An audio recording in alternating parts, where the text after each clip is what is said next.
को 3D paint से सजाया, लड्डू बांटकर मनाई गई थी खुशियां। आज उसी ब्रिज का हाल है बेहाल। नमस्कार, सीजी भास्कर की टीम अभी मौजूद है सुपेला अंडर ब्रिज के नीचे। आप इस ब्रिज का हाल देख पा रहे होंगे। कहीं पे धूल है, कहीं पे कचरे और कहीं पे गुटकों के निशान।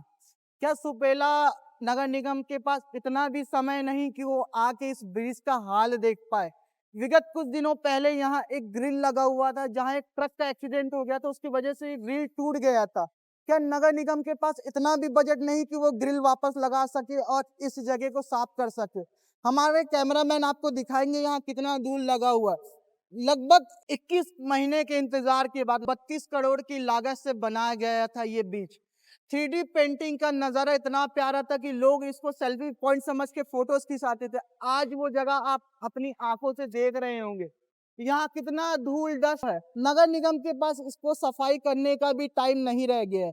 ये वही सुपेला अंडर ब्रिज है जहाँ से महापौर जी का भी आना जाना होता है, बड़े बड़े निगम के अधिकारियों का भी आना जाना होता है। और गंदगी की बात चल रही है तो हम आपको एक और जानकारी देना चाहेंगे। अभी कुछ दिनों में बरसात चालू होने वाली है। अगर इस ब्रिज का हाल यही रहेगा तो कुछ दिनों में यहाँ बारिश की वजह से जो पानी आएगा, ये सब धूल डस्ट और कचरा बह के नालियों में जाएगी और नालियां जाम हो जाएगी। जो नालियों को यहाँ से पानी निकालने के लिए बनाया गया है, वहां अगर कचरे जाएंगे तो नालियां तो जाम होगी ही भाई।